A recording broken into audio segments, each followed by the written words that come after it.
সূরার নাম হচ্ছে সূরাতুল কাহফ। এই সূরার ভিতরে কয়েকটি ঘটনা গুরুত্ব পেয়েছে। তার ভিতরে উল্লেখযোগ্য একটি ঘটনা হচ্ছে আসহাবে কাহফ, অর্থাৎ 7 জন যুবক ছিল, যে 7 জন যুবক দীর্ঘ 309 বৎসর যাবৎ একটি পাহাড়ের গুহার ভিতরে ঘুমিয়েছিল। আল্লাহু আকবার! কত বৎসর? এটা স্বাভাবিকভাবে শুনলে বিশ্বাসযোগ্য হতো না, মনে হতো যে মিথ্যা বানোয়াট কোনো কাহিনী। কিন্তু এ ব্যাপারে সরাসরি যেহেতু কোরআনের আয়াত চলে এসেছে, তাই মিথ্যার সন্দেহের কোনো অবকাশ নাই। আয়াতটি হচ্ছে ওয়ালাবিথু ফি কাহফিহিম সালাসা মিআতিন সিনিনা ওয়াজদাদু তিসআ। এই যুবক দলকে বলা হচ্ছে তারা 300 বৎসর ঘুমিয়েছিল, আরও 9 বৎসর, মোট 309 বৎসর একটি গুহার ভিতরে ঘুমান্ত অবস্থায় আল্লাহ তাআলার কুদরতে তাদেরকে রেখে দিয়েছিলেন। সুবহানাল্লাহ! তো এই ঘটনাটি গুরুত্ব পেয়েছে, আর এই ঘটনা থেকে এই সূরার নামকরণ করা হয়েছে কাহফ। কাহফ মানে হচ্ছে গুহা, পাহাড়ের গুহা। আবার গার মানেও পাহাড়ের গুহা। গারে হীরা শোনা যায় না, যেখানে আল্লাহ রাসূল সাল্লাল্লাহু আলাইহি ওয়াসাল্লামের উপর পবিত্র কোরআন নাজিল হয়েছে। তো গার মানেও গুহা, কাহফ মানেও গুহা। গার মানে হচ্ছে ছোট গুহা, ছোট গুহাকে বলে গার, পাহাড়ের ছোট গুহাকে বলে গার, আর বড় গুহাকে বলা হয় কাহফ। তাই যুবকরা যে পাহাড়ের ভিতরে ছিল, যে গুহার ভিতরে ছিল, সেটা ছিল প্রশস্ত, অনেক বড় গুহা ছিল, এই জন্য এটার নাম হচ্ছে কাহফ। তো এই সূরার গুরুত্বপূর্ণ কিছু ফজিলাত রয়েছে এবং সূরা নাজিলের গুরুত্বপূর্ণ ঘটনা রয়েছে, শানে নজুল যেটাকে বলা হয়। সর্বপ্রথম আমি এই সূরার কিছু ফজিলাতের কথা বলবো, তারপরে শানে নজুল বলে 7 জন যুবকের ঘটনা আল্লাহ তাআলা এই সূরায় তুলে ধরেছেন। যতটুকুন সম্ভব হয় সময়ের ভিতরে ততটুকুন বলার চেষ্টা করব। ওমা তাওফীকি ইল্লা বিল্লাহ। তো এই সূরার গুরুত্বপূর্ণ ফজিলত হচ্ছে সমস্ত ফিতনা থেকে, আমরা বর্তমান যুগে ফিতনার যুগে আছি, সবচেয়ে বড় ফিতনার যুগ, এবং সামনে আরও বড় ফিতনা আসছে, সেটি হচ্ছে দাজ্জালের ফিতনা। পৃথিবীর শুরু থেকে কিয়ামত পর্যন্ত যত ফিতনা আসবে, তার ভিতরে সবথেকে বড় ফিতনা হচ্ছে দাজ্জালের ফিতনা। যে অনেক জ্ঞানী হবে, যার অনেক ক্ষমতা থাকবে, যে মৃত্যু মানুষকে জীবিত করতে পারবে, জান্নাত জাহান্নাম দেখাতে পারবে, তার এই জাদুকরী কাহিনী দেখে অনেকে ঈমান হারিয়ে ফেলবে। এজন্য এটি হচ্ছে সবথেকে বড় ফিতনা। তো আল্লাহ রাসূল সাল্লাল্লাহু আলাইহি ওয়াসাল্লাম এই সূরার ব্যাপারে হাদিস বলেছেন, মান তাআল্লামাল কুরআনা সূরাতুল কাহফি উসিমা মিনাল ফিতনাতি সামানিয়াতা আইয়ামিন উসিমা মিন কুল্লি ফিতনা। অর্থাৎ যে ব্যক্তি পবিত্র জুমার দিনে এই সূরাটি একবার পাঠ করবে, তাকে আল্লাহ তাআলা পরবর্তী জুমার আগ পর্যন্ত দুনিয়ার সকল ফিতনা থেকে হেফাজত করে রাখবেন। সুবহানাল্লাহ! এমনকি ওয়াইন খরাজা দাজ্জালু উসিমা মিনহু, যদি দাজ্জালও চলে আসে এই জুমার ভিতরে যদি দাজ্জালও চলে আসে তাহলে আল্লাহ তাআলা ওই দাজ্জালের ফিতনা থেকেও আল্লাহ তাআলা তাকে হেফাজত করবেন। সুবহানাল্লাহ। আর একটি হাদিসে আসছে, মান হাফিযা 10 আয়াতিন মিন আউয়াল সূরাতুল কাহফি উসিমা মিনাদ দাজ্জাল। যে ব্যক্তি সূরা কাহফের প্রথম 10টি আয়াত মুখস্থ করে রাখবে, কি করবে? মুখস্থ করে রাখবে।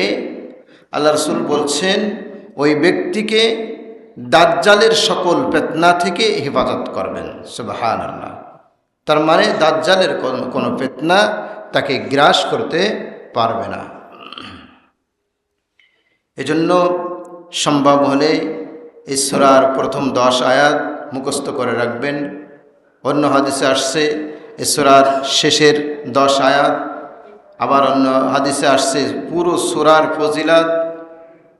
সম্ভব হলে প্রতি জুমার দিনে একবার পাঠ করার চেষ্টা করবেন এবং সূরার প্রথম 10টি আয়াত মুখস্থ রাখার চেষ্টা করবেন। ইলম অর্জন করার বিকল্প অন্য কোনো রাস্তা নাই। কোরআন হাদিসের জ্ঞান না থাকলে তার থেকে নোংরা জীবন আর হয় না। একজন মূর্খ মানুষের সারা জীবন, সারা জিন্দেগি, আর একজন ইলমওয়ালার একটি দিন। বলা হয়েছে ওই সারা জিন্দেগির থেকেও এই ইলমওয়ালার একটি দিন 1000 গুণ উত্তম। সুবহানাল্লাহ।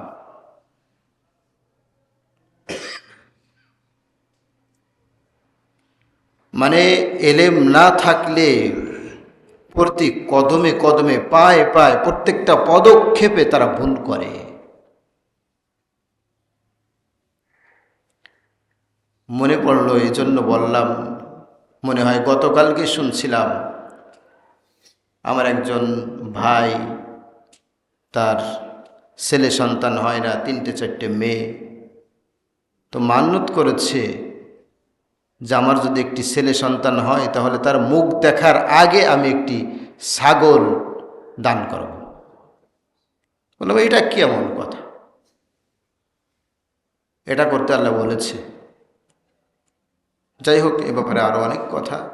এজন্য মনে পড়ল, আর তখনও বলছিলাম যে ইলম না থাকলে, জ্ঞান না থাকলে মানে কদমে কদমে তাদের ভুল হয়, ভুলের কোনো শেষ নাই তাদের। এজন্য ইলম অর্জন করতে হবে, জ্ঞান অর্জন করতে হবে। আল্লাহ রাসূল বলেছেন, মান হুমানি লা ইয়াশবাআন। 2জন লোভী কখনো তৃপ্ত হয় না। কয়জন লোভী? কয়জন? 2জন। 2জনের একজন হচ্ছে মানহুমুন ফিদ দুনিয়া, দুনিয়ার লোভী, কখনো তৃপ্ত হয় না, কখনো না। চোখের ছোট্ট 2টো গর্ত, এই ছোট্ট 2টো গর্তের ভিতরে গোটা দুনিয়া এনে দিলেও চোখ ভরে না মানুষের। চোখ ভরে, চাহিদার শেষ থাকে না। ওয়ালা ইয়ামলাউ জাওফু ইবনু আদম ইল্লা তুরাব। রাসূল বলেছেন, আদম জাতির পেট, আদম সন্তানের পেট 3.5 হাত মাটি ব্যতীত আর কিছুতেই পরিপূর্ণ হয় না। তার মানে মৃত্যুর আগ পর্যন্ত শুধু চাই আর চাই। কত লাগবে? 1000 কোটি টাকার মালিক, সেও অভাবে আরো 1000 কোটি টাকা তার লাগবে। একটি গাড়ির মালিক, একটি বাড়ির মালিক, আরো এরকম একটি গাড়ি লাগবে, একটি বাড়ি লাগবে, আর একটা পেলে আরো এমন একটা লাগবে। মানে তার মৃত্যুর আগ পর্যন্ত লাগবে, লাগবে, শুধু লাগবে। এজন্য বলেছেন 2জন লোভী কখনো তৃপ্ত হয় না। একজন হচ্ছে দুনিয়ার লোভী, মানহুমুন ফিদ দুনিয়া, দুনিয়ার লোভী কখনো তৃপ্ত হয় না। আর একজন হচ্ছে মানহুমুন ফিল ইলম, জ্ঞান অর্জনের লোভী। এই লোভ ভালো, জ্ঞান অর্জনের লোভ। এই ব্যক্তি কখনো তৃপ্ত হয় না, শুধু জ্ঞান অর্জন করতে চায়। যারা স্টাডি করে, যারা পড়াশোনা করে, তাদের পড়াশোনার শেষ থাকে না, শুধু পড়তে চায়, শুধু পড়তে চায়। মৃত্যুর আগ পর্যন্ত ছাত্র থাকতে চায়, মৃত্যুর আগ পর্যন্ত শুধু স্টাডি করতে চায়, শুধু জ্ঞান অর্জন করতে চায়। কিভাবে জ্ঞান অর্জন করব? আরো শিখবো, আরো শিখবো, আরো শিখবো, এমন শিখতে থাকে শুধু। সে তৃপ্ত হয় না। মান তাআল্লামাল কুরআনা খরাজা মিনহুল কুরআন, যে ব্যক্তি জ্ঞান অর্জনের জন্য বের হলো, মান খরাজা ফি তালাবিল ইলমি ফাহুয়া ফি সাবিলিল্লাহ, যে ব্যক্তি জ্ঞান অর্জনের জন্য বের হলো, আল্লাহ রাসূল বলেছেন ওই ব্যক্তি আল্লাহর রাস্তায় বের হলো। সুবহানাল্লাহ। আর আল্লাহই তাকে হেফাজত করবেন, আল্লাহই তাকে নিরাপত্তা দান করবেন। কেউ যদি ব্রেন সুস্থ রাখতে চান, কেউ যদি চান যে আমার জীবনে কখনো যেন ব্রেন ক্যান্সার না হোক, সবাই চান কি না? সবাই আমরা চাই কি না যে জীবনে কখনো যেন আমার ব্রেন ক্যান্সার না হয়? সকলে চাই তো? আল্লাহ রাসূল বলেছেন যদি চাও, মান তাআল্লামাল কুরআনা মাক্তাহুল্লাহু ফি আকলিহি আমুত, যে ব্যক্তি কোরআনের জ্ঞান অর্জন করে, আহরণ করে, কোরআনের ওই জ্ঞানটা আল্লাহ তাআলা ব্রেনের 2300 কোটি সেলের ভিতরে ঢুকিয়ে দেয়, মাক্তাহুল্লাহু বিআকলিহি হাত্তা ইয়ামুত, আর ওই জ্ঞানকে, জ্ঞানের ওসিলা করে মৃত্যুর আগ পর্যন্ত তার ব্রেনটাকে সতেজ রাখেন। সুবহানাল্লাহ। তার মানে যে ব্রেনের ভিতরে কোরআনের জ্ঞান থাকে ওই ব্রেন পচে না, ওই ব্রেন যে কত সতেজ হয়, কত সবল হয়। এজন্য দেখবেন চাক্ষুষ আমি প্রমাণ যে হাফেজগুলো যারা কোরআন মুখস্থ করে তাদের ব্রেনটা এত সতেজ হয়ে যায়, এত সূক্ষ্ম হয়ে যায়, তাদের সাথে জেনারেল কোনো স্টুডেন্ট পড়াশোনা করে পারে না। অনেক হাফেজ দেখা যায় ছোট থাকতে থেকেই হেফজোখানায় পড়ে, বাংলা অঙ্ক ইংরেজি পড়ে না, শুধু হাফেজই পড়ছে। 15, 16, 17 বছর বয়স হয়ে যায়। ওই ছেলেগুলো আলিয়া মাদ্রাসায় গিয়ে ভর্তি হয়, কিছুদিন পরে দেখা যায় ওই ছেলেগুলো গিয়ে ভর্তি হয় 5, 6-এ। কিছুদিন পরে দেখা যায় যে আগের যে ছেলেগুলো অনেক থেকে পড়ে আসছে তারা ওই হাফেজদের সাথে পারে না। চাক্ষুষ প্রমাণ আমার দেখা, অসংখ্য এমন প্রমাণ আমার জানা। এজন্য জ্ঞান অর্জন করলে, কোরআনের জ্ঞান অর্জন করলে তার ব্রেন খুলে যায়। আর জ্ঞান তো কোরআনের জ্ঞানকে জ্ঞান বলা হয়, হাদিসের জ্ঞানকে জ্ঞান বলা হয়। কোরআন হাদিসের বাইরে যে জ্ঞান আছে ওটা জ্ঞান না। ভাষাবিদ ডক্টর মোহাম্মদ শহীদুল্লাহ বলেছেন, তুমি যত বড় পণ্ডিত হও না কেন, তোমার ভেতরে যদি কোরআন আর হাদিস না থাকে তাহলে আমি তোমাকে বলবো মূর্খ পণ্ডিত। তুমি পণ্ডিত, মূর্খ পণ্ডিত। কোরআন স্টাডি করলে ব্রেন খুলে যায়, হাদিস স্টাডি করলে ব্রেন খুলে যায়। কিন্তু আগডুম বাগডুম যা পড়া হয়, আমাদের শিক্ষা ব্যবস্থা এত বাতিল শিক্ষা ব্যবস্থা, চিন্তাও করা যায় না। আপনার পড়াশোনার সাথে, চাকরির সাথে, কর্মস্থানের সাথে কোনো মিল নাই। আপনার একাডেমিক শিক্ষার সাথে, চাকরির পরীক্ষার সাথে মিল নাই, কর্মস্থানের সাথে মিল নাই। আপনি যে জিনিসটি পড়ে চাকরি পরীক্ষায় পাশ করছেন, চাকরিতে ঢোকার পরে ওটা জীবনেও কোনো কাজে আসবে না, জীবনেও না। রবি ঠাকুর কয়টা উপন্যাস রচনা করেছে এটা মুখস্থ করছেন, কোন উপন্যাসটা কাজী নজরুলকে উৎসর্গ করেছে এটা মুখস্থ করছেন, রবি ঠাকুর কোথায় বিয়ে করেছে এটা মুখস্থ করছেন। এটা করে আপনি চাকরি পরীক্ষা দিয়ে চাকরিতে ঢুকছেন। চাকরিতে যাওয়ার পরে ওই কর্মস্থানে এটা কোন কাজে লাগছে? কোনো কাজে লাগে? একটু বলেন তো, কোনো কাজে লাগে? কোনো কাজে লাগে না।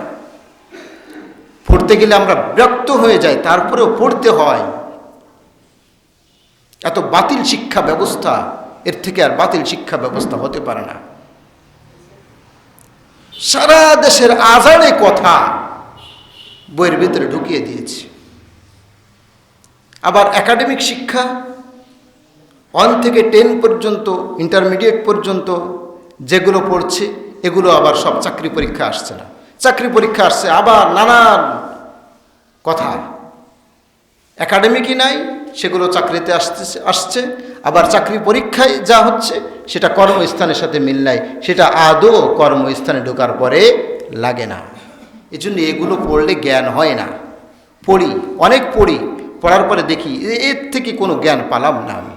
আবার কোরআন হাদিস যখন পড়ছি তখন দেখছি যে এর থেকে কত জ্ঞান আমার ব্রেনের ভিতরে ঢুকছে, কত সচল হচ্ছে আমার ব্রেন। সবগুলোই স্টাডি করি, এজন্য আমরা এটা একটু বেশি করে বুঝতে পারি যে কোনটা পড়লে কেমন হচ্ছে। যাই হোক, সূরা কাহফের ফজিলত শুনলাম। অন্তত প্রতি জুমার দিনে কমপক্ষে একবার সূরা কাহফ তেলাওয়াত করার চেষ্টা করব। তাহলে এক জুমা থেকে আর এক জুমার আগ পর্যন্ত সকল ফিতনা থেকে আল্লাহ তাআলা আমাদেরকে হেফাজত করবেন। সুবহানাল্লাহ। আর যদি সম্ভব হয় সূরা কাহফ মুখস্থ করে নেবেন। যদি পুরোটা সম্ভব না হয় অন্তত পক্ষে সূরা কাহফের প্রথম 10টি আয়াত মুখস্থ করে নেব আমরা। এবার জানব সূরা কাহফের শানে নুজুল, কেন এই সূরাটি নাজিল হয়েছে। এই সূরাটি নাজিল হওয়ার পিছনে গুরুত্বপূর্ণ প্রেক্ষাপট রয়েছে, যেটি হচ্ছে আল্লাহ রাসূল সাল্লাল্লাহু আলাইহি ওয়াসাল্লাম নবুয়ত পাওয়ার ৫ম বৎসরে, নবুয়ত পাওয়ার পরে ৫ বছর পরে কুরাইশদের কিছু নেতা ছিল, কিছু মুশরিক ছিল, কাফের ছিল। তারা তো সবসময় ধান্দায় থাকতো কিভাবে রাসূলকে হেয় প্রতিপন্ন করা যায়, অপমান করা যায়, কিভাবে অপমান করা যায়, উঠে পড়েছিল তারা। এজন্য তারা একবার চিন্তা করলো, পরামর্শ করলো, মুহাম্মদ তো এই ইসলামের দাওয়াত দিয়ে বেড়াচ্ছে, সে নিজেকে নবী দাবি করে, এটা তো আমরা মানি না। এখন তাকে কিভাবে পল্টে ফেলানো যায়, আর এটা আর একটু কীভাবে সূক্ষ্মভাবে জানা যায় আসলে সে নবী কি না, জানার কৌশল কি। এই কৌশল জানার জন্য তারা গবেষণা করে বের করলো যে মুহাম্মদকে এমন কিছু প্রশ্ন করতে হবে যে প্রশ্নের জবাব সে কখনো দিতে পারবে না, এমন কিছু প্রশ্ন করতে হবে। তো পরামর্শ করে মক্কায় তখনকার বড় কোনো ইহুদিদের আলেম পণ্ডিত ছিল না। ইহুদিদের সবথেকে বড় পণ্ডিত ছিল তখনকার মদিনায়। তাহলে এখন মদিনায় যেতে হবে, কি প্রশ্ন করা যায় এ ব্যাপারে গবেষণা পরামর্শ করার জন্য মদিনায় যেতে হবে। মুহাম্মদকে কি প্রশ্ন করে তাকে পল্টে ফেলানো যায়, এজন্য পরামর্শ করে তারা দুজন ব্যক্তিকে সিলেক্ট করলো। একজন হচ্ছে উকবা ইবনে আবি মুঈত, আর একজন হচ্ছে নজর বিন হারিস, আর একজন হচ্ছে উকবা ইবনে আবি মুঈত। এই উকবা ইবনে আবি মুঈত এমন দুশ্চরিত্রবান ছিল, এমন খারাপ ছিল, যে ব্যক্তি আল্লাহ রাসূল সাল্লাল্লাহু আলাইহি ওয়াসাল্লাম সিজদায় যাওয়ার পরে উটের নাড়ি বুড়ি এনে রেখেছিল, সেই ব্যক্তি উকবা ইবনে আবি মুঈত। আল্লাহ রাসূল নামাজ পড়ছে, সিজদায় গিয়েছে, এমন অবস্থায় উটের নাড়ি বুড়ি এনে তার পিঠের উপরে রেখে দিয়েছে। এজন্য এই বেচারার কপালে আল্লাহ তাআলা হিদায়াত লেখেন নাই। অনেক বড় বড় কাফেররা হিদায়াত পেয়েছে, ইসলাম গ্রহণ করেছে, কিন্তু এই উকবা ইবনে আবি মুঈত একে আল্লাহ তাআলা কবুল করেন নাই ইসলামের জন্য। তো এই দুইজনকে সিলেক্ট করলেন যে উকবা ইবনে আবি মুঈত এবং নজর বিন হারিস, এই দুজন যাবে মদিনায় ইহুদি পণ্ডিতদের কাছে। এই দুজন গেল ইহুদি পণ্ডিতদের কাছে যে অমুক একজন ব্যক্তি আসছে মক্কায়, সে তো নিজেকে নবী দাবি করে, সে ইসলামের প্রচার করছে, এখন সে আসলে নবী কি না এটা বোঝার উপায় কি, আমরা বুঝবো কিভাবে। তখন মদিনার ওই পণ্ডিতগুলো তাদেরকে শিখিয়ে দিল 3টি প্রশ্ন। কয়টি প্রশ্ন? 3টি প্রশ্ন শিখিয়ে দিল যে এই 3টি প্রশ্ন করবে, এই 3টি প্রশ্নের উত্তর যদি যথাযথভাবে দিতে পারে তাহলে তোমরা বুঝে নিবা সে সত্য নবী, আর যদি না দিতে পারে তাহলে তোমরা বুঝবা সে সত্য নবী না। সেই 3টি প্রশ্নের 1 নম্বর প্রশ্ন হচ্ছে আসহাবে কাহাফ সম্পর্কে জিজ্ঞাসা করবে, অর্থাৎ একদল যুবক গুহার ভিতরে ছিল, তাদের ব্যাপারে জিজ্ঞাসা করবে, তাদের ব্যাপারে সে কি জানে। দ্বিতীয় প্রশ্ন, এমন একজন ব্যক্তি আছে যিনি পৃথিবীর এক প্রান্ত থেকে অন্য প্রান্ত টোটাল পৃথিবী ভ্রমণ করেছে, সেই ব্যক্তি কে, সেই ব্যক্তি সম্পর্কে সে যদি বিস্তারিত বলতে পারে, ডিটেলস যদি বলতে পারে, তাহলে তোমরা ধরে নিবা সে সত্য নবী। 3 নাম্বার প্রশ্ন হচ্ছে রূহ কি? যে কথা বলছেন, আমি কথা বলছি, বসে আছেন, হুট করে রূহ বের হয়ে গেল আর সে দুনিয়াতে জীবিত মানুষ থাকলো না, জীবিত থাকলো না, মৃত্যু হয়ে গেল, লাশ হয়ে গেল। এই রূহটা কি? এই 3টি প্রশ্ন করবে। যদি যথাযথ উত্তর দিতে পারে তাহলে তোমরা বুঝে নেবে সে সত্য নবী। তো আসলো যথারীতি, তারা আসলো। আসার পরে রাসূল সাল্লাল্লাহু আলাইহি ওয়াসাল্লামকে এই 3টি প্রশ্ন করলেন। করার পরে আল্লাহ রাসূল সাল্লাল্লাহু আলাইহি ওয়াসাল্লাম বললেন, আচ্ছা ঠিক আছে, যাও, আগামীকাল আমি উত্তর দেব। তার মানে ধারাবাহিকভাবে জিবরিল আমিন আসে প্রত্যেক দিন। রাসূলের ইচ্ছা যে আগামীকাল আসবে, আজকে যখন আসবে, সন্ধ্যায় রাতে আসবে, তখন আমি এই 3টি প্রশ্ন তার কাছ থেকে জেনে নেব জিবরিল আমিনের মাধ্যমে। তো আল্লাহ রাসূল সাল্লাল্লাহু আলাইহি ওয়াসাল্লাম এই আশা নিয়ে বললেন, যাও, আগামীকাল এসো, তোমাদের প্রশ্নের উত্তর দেব। কিন্তু তিনি ইনশাআল্লাহ বলতে ভুলে গিয়েছিলেন। আল্লাহ তাআলার ইশারা, তাকে ভোলানোর মাধ্যমে আল্লাহ তাআলা কিয়ামত পর্যন্ত গোটা মানব জাতিকে শিক্ষা দিয়ে দিলেন। এই যে তিনি ইনশাআল্লাহ বলেন নাই, না বলার দরুন প্রত্যেক দিন যে যথারীতি জিবরিল আমিন আসে, আজকে আসা বন্ধ হয়ে গিয়েছে। আল্লাহ তাআলা আজকে আর পাঠান নাই। এখন আগামীকাল আসছে মুশরিকরা প্রশ্নের উত্তর নেওয়ার জন্য। আসার পরে রাসূল তো আর জবাব দিতে পারছে না, জিবরিল আমিন তো আসেন নাই, কিভাবে জবাব দিবে? তিনি বললেন, যাও, আগামীকাল আসো। এখনও মাথায় আসছে না যে আমি ইনশাআল্লাহ বলি নাই। আবার আসছে, উত্তর দিতে পারে না। এমন করে 15 দিন যাবৎ কেটে গেল, জিবরিল আমিন আসে না। আল্লাহ রাসূল সাল্লাল্লাহু আলাইহি ওয়াসাল্লাম চিন্তায় পড়ে গেলেন, কি হলো, কি করলাম আমি যে আল্লাহ তাআলা আমার উপর অসন্তুষ্ট হয়ে জিবরিল আমিনকে আসা বন্ধ করে দিলেন। 15 দিন পরে ওহী নাজিল হলো। 15 দিন পরে জিবরিল আমিন আসলেন ওহী নিয়ে। ওয়ালা তাকুলান্না লিশাইইন ইন্নী ফাইলুন যালিকা গাদা। হে রাসূল, আপনি যখন কিছু বলবেন যে আগামীকাল করব, তখন শুধু এভাবে বলবেন না যে আমি আগামীকাল করব, আগামীকাল বলবো, আগামীকাল যাব, এভাবে বলবেন না। বরং বলবেন ইল্লা ইয়াশা আল্লাহ, বরং বলবেন ইনশাআল্লাহ আমি আগামীকাল তোমাদেরকে বলবো। এই ইনশাআল্লাহ বলেন নাই। এজন্য তার মাধ্যমে আমাদেরকে শিক্ষা দিলেন, যখন কোনো কাজ করব, ভবিষ্যতে যদি কোনো কাজের ইচ্ছা করি, তখন বলতে হবে ইনশাআল্লাহ। কি বলতে হবে? ইনশাআল্লাহ আগামীকাল করব, ইনশাআল্লাহ আগামীকাল যাব, ইনশাআল্লাহ আগামীকাল বলবো, এভাবে করে বলতে হবে। আল্লাহ তাআলা তার মাধ্যমে আমাদেরকে শিক্ষা দিলেন। তো এই ঘটনাকে কেন্দ্র করে মূলত এই সূরাটি নাজিল হয়েছে। ওই যে আসহাবে কাহফ সম্পর্কে জানতে চেয়েছেন, তারা তো শুধু জানতে চেয়েছে আসহাবে কাহফ কারা, আর আল্লাহ তাআলা ডিটেলস পৃষ্ঠার পর কয়েক পৃষ্ঠা যাবৎ আসহাবে কাহফ সম্পর্কে বিস্তারিত বলে দিয়েছেন কোরআনের মাঝে, এই সূরার মাঝে। তো 3টি প্রশ্ন ছিল আসহাবে কাহফ, আরেকটি হচ্ছে একজন ব্যক্তি যিনি টোটাল পৃথিবী ভ্রমণ করেছে, তিনি কে জানা আছে কারোর? বাদশা জুলকারনাইন। এ ব্যাপারে অনেক বড় বক্তব্য, ওদিকে আমি যাব না। আজকে আমি বলবো আসহাবে কাহফ সম্পর্কে। আরেকটি প্রশ্ন ছিল হচ্ছে রূহ। এ সম্পর্কে আল্লাহ তাআলা সূরা ইসরার ভিতরে বলেছেন, ইয়াসআলুনাকা আনির রূহ কুলির রূহু মিন আমরি রাব্বি ওয়া মা উতীতুম মিনাল ইলমি ইল্লা কলিল। রূহ মানে হচ্ছে আল্লাহ তাআলার একটি আদেশ মাত্র, আর কিচ্ছু না। রূহ যে কেমন এটা কেউ জানে না, স্বয়ং আজরাইলও জানে না।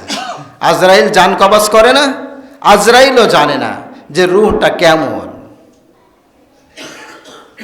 আজরাইল আলাইহিস সালাম বলেছেন, যখন রূহ কবজ করে নিয়ে যায় তখন আমার কাছে একটু ভারী ভারী মনে হয়, কিন্তু তার আকার আকৃতি কেমন এটা সে বলতে পারে না। জন্য আল্লাহ তাআলা বলেছেন, তুমি বলে দিবা যে রূহ হচ্ছে আল্লাহ তাআলার একটা নির্দেশ, একটা আদেশ। আল্লাহ তাআলা আদেশ করেছেন যে এতদিন জীবিত থাকবে, হায়াত শেষ হয়ে গেছে, চলে এসো, এই মৃত্যু হয়ে যাও, এই আদেশটা হচ্ছে রূহ। তো যাই হোক, আসহাবে কাহফের ঘটনা আল্লাহ তাআলা সূরার ভিতরে বর্ণনা করেছেন। আসহাবে কাহফ হচ্ছে তুরস্কের ইজমির শহর বর্তমান, আর তখন ছিল হচ্ছে ইফসিস নামক শহর। তো এই ইফসিস নামক শহরে একজন বাদশা ছিল, বাদশা দাকিয়ানুস। এই বাদশা ছিল হচ্ছে মুশরিক, মূর্তি পূজা করত,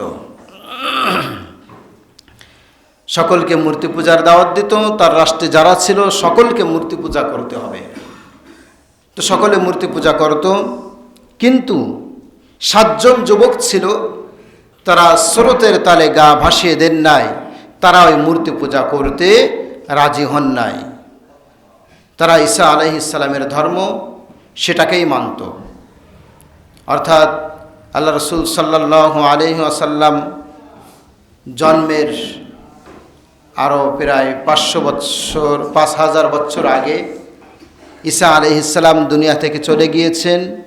রাসূল সাল্লাল্লাহু আলাইহি ওয়াসাল্লাম আসলেন এর মাঝামাঝি একটি সময়ে। তখন এই বাদশা দাকিয়ানুস নিজে মুশরিক ছিল, মূর্তি পূজা করত এবং সকলকে বাধ্য করত। কিন্তু এই 7 জন যুবক তার ডাকে সাড়া দেন নাই, তার মতে একমত পোষণ করেন নাই। তারা ঈসা আলাইহিস সালামের ধর্ম পালন করত এবং চুপি চাপে মানুষকে ঈসা আলাইহিস সালামের ধর্মের দাওয়াত দিত। এই সংবাদটা বাদশা দাকিয়ানুস তার কানে পৌঁছে গিয়েছে যে অমুক জায়গায় এমন কিছু যুবক আছে, তারা আপনি যে মূর্তি পূজা করেন এটাতে তারা বিশ্বাস করে না। শুধু করে না তা তো না, তারা বরং অন্য মানুষকে আমাদের এই ধর্ম থেকে ভাগিয়ে নিয়ে যাচ্ছে। তারা ঈসা আলাইহিস সালামের ধর্মের দাওয়াত দেয়, তারা তার ইবাদত করে, এক আল্লাহর ইবাদত করে, এক আল্লাহ ছাড়া আর কাউকে মানে না।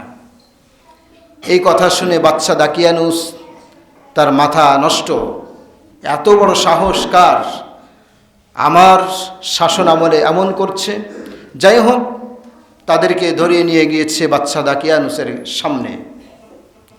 নিয়ে গিয়ে তাদের কাছে জিজ্ঞাসা করা হচ্ছে, তোমরা কি আসলে এমনটা করো? এমনটা করি, আমরা এই মূর্তি পূজায় বিশ্বাস করি না, আমরা একমাত্র এক আল্লাহকে ছাড়া আর কাউকে মানি না, আর কারো ইবাদত করতে আমরা রাজি না। বাদশা দাকিয়ানুস বলছে, তোমরা কার সামনে দাঁড়িয়ে কথা বলছো? তোমরা কি জানো আমি এই যুগের বাদশা?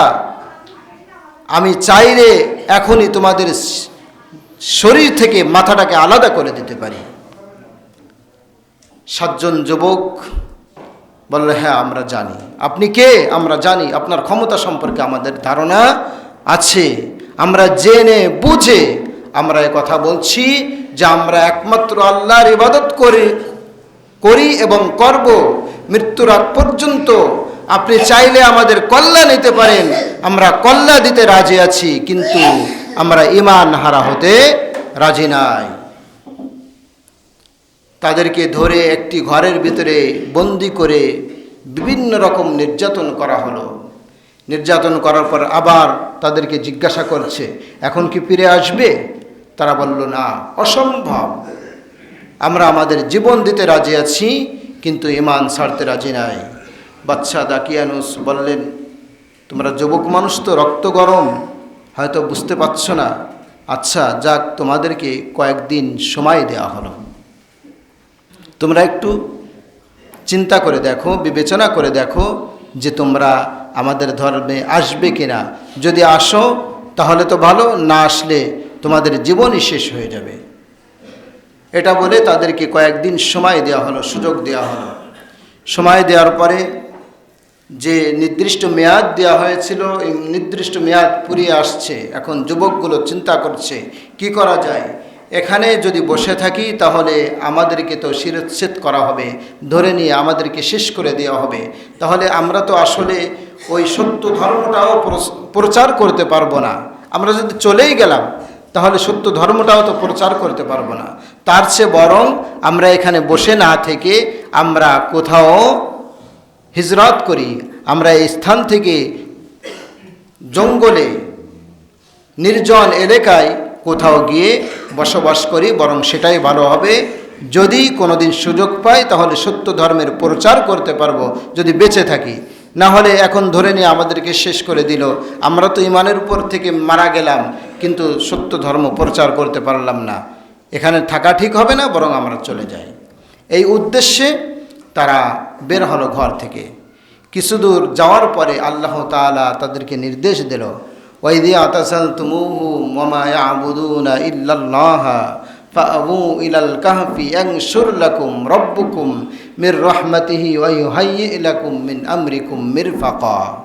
তোমরা যেহেতু তাদেরকে ত্যাগ করেছো এবং তারা যাদের ইবাদত করে, এক আল্লাহ ব্যতীত যাদের ইবাদত করে, যে মূর্তিগুলোর ইবাদত করে, সেই মূর্তিগুলোকেও তোমরা প্রত্যাখ্যান করেছো, করে যেহেতু বের হয়ে এসেছো, সেহেতু এখন তোমাদেরকে আমি বলি তোমরা একটি গুহার ভিতরে আশ্রয় গ্রহণ করো। তো তারা যখন যাচ্ছিল, তাদের সঙ্গে পাশ একটি কুকুরও গিয়েছিল। দেখেন, ভালোর সঙ্গে থাকলে আল্লাহ তাআলা তার মর্যাদা কত বাড়িয়ে দেয়। এই কুকুরটির মর্যাদা আল্লাহ তাআলা কত বাড়িয়ে দিয়েছেন। তাফসিরে আসছে এই কুকুরটিও ওই নষ্ট জনপদে থাকা স্বাচ্ছন্দ্য বোধ মনে করে নাই। তার দিলের ভিতরেও জাগ্রত হয়েছে, এই যে মুশরিকদের সমাজে, মূর্তি পূজকদের সমাজে আমি থাকবো না, বরং এই 7 জন যুবকের পাশ ধরে তাদের পাশ চলে গিয়েছে। কুকুরটির নাম ছিল হচ্ছে কিতমির। আকালবুহুম বাসিতুন যিরাইহি বিল ওয়াসিদ, এ ব্যাপারে আসছে। তো যাই হোক, আল্লাহ তাআলা তাদেরকে নির্দেশ দিলেন, ওয়াইদি আতাসালতুমুহুম ওয়া মা ইয়াবুদুনা ইল্লাল্লাহ ফাআবু ইলাল কাহফি ইয়ানশুর লাকুম। তোমরা একটি গুহার ভিতরে গিয়ে আশ্রয় গ্রহণ করো। রব্বুকুম মির রাহমাতিহি ওয়া ইউহাইয়্যি লাকুম মিন আমরিকুম মিরফাকা। তোমাদের রব তোমাদের জন্য তার দয়া বিস্তার করবেন এবং তোমাদের জন্য তোমাদের কর্মকাণ্ড ফলপ্রসূ করবেন। তোমরা যেটা করতে চাচ্ছ সেটা তোমাদের জন্য সহজ করে দিবেন। সময় শেষ হয়ে গেছে, অনেক কেবলই মাত্র শুরু করেছি। যাই হোক, অনেক লম্বা ঘটনা। তারা এই গুহার ভিতরে দীর্ঘ 309 বৎসর যাবৎ ঘুমিয়েছিল। ওয়ালাবিসু ফি কাহফিহিম সালাসামিআতিন সিনিনা ওয়াজদাদু তিসআ। 309 বৎসর যাবৎ ঘুমানোর পরে আল্লাহ তাআলা বলছেন, সুম্মা বাআসনাহুম লিনা'লামা আইয়ুল হিজবাইনি আহসা লিমা লাবিসু আমাদা। তারপর আমি তাদেরকে জাগ্রত করে দিলাম। জাগ্রত হওয়ার পরে তারা নিজেরা বলাবলি করছে, আমরা কতক্ষণ ঘুমিয়েছিলাম। কেউ বলছে আমরা প্রায় সারাদিন ঘুমিয়ে রয়েছি, আবার কেউ বলছে না, সারাদিন না, দিনের কিছু অংশ হয়তো বা। তারা টের পায় নাই যে 309 বৎসর কেটে গিয়েছে। আল্লাহ তাআলা এটার মাধ্যমে বোঝাতে চেয়েছিল যে ওই জামানায় 309 বৎসর পার হয়ে যাওয়ার পরে ওই মুশরিকদের জামানা দূর হয়ে গিয়েছে। এখন যারা আছে সকলে ইসলাম ধর্ম গ্রহণ করেছে। সকলে কি ধর্ম গ্রহণ করেছে? ইসলাম ধর্ম গ্রহণ করেছে।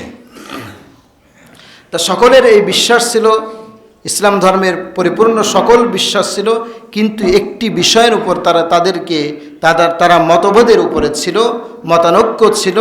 সেটি হচ্ছে, সব বিষয় মানত তারা, কিন্তু একটি ব্যাপারে দ্বিমত ছিল যে আমরা মরে যাওয়ার পরে কিভাবে আবার আমাদেরকে জীবিত করবে, আমরা তো শেষ হয়ে যাব, পচে গলে শেষ হয়ে যাব। তাদের এই ভুল ধারণা আল্লাহ তাআলা এই 7 জন যুবকের মাধ্যমে ভাঙিয়ে দিয়েছিলেন। এই 7 জন যুবক জাগ্রত হওয়ার পরে দোকানে গেলেন। দোকানে যাওয়ার পরে খাবার কিনতে গিয়েছিল, মুদ্রা বের করে দিলেন। মুদ্রা দেখে মানুষ অবাক, এ তো এখনকার মুদ্রা না, 309 বৎসর আগের মুদ্রা। মিল থাকবে? তখনকার সাথে মিল থাকবে না। তো যাই হোক, এক পর্যায়ে তাদেরকে ধরে নিয়ে তখনকার বাচ্চার কাছে নিয়ে হাজির করা হলো। নিয়ে হাজির করার পরে তাদের কথার সাথে তখনকার মানুষের কথার সাথে মিলে না। পরবর্তীতে দীর্ঘদিনের যাবৎ যে ফাইলগুলো আছে কোর্টে, ওই ফাইলগুলো খুঁজে খুঁজে খুঁজে খুঁজে বের করতে পেরেছে যে ৩০৯ বৎসর আগের বাদশাহ দাকিয়ানুস এই ৭ জন যুবকের উপর মামলা করেছিল, সেই ফাইলটা বের করতে পেরেছে।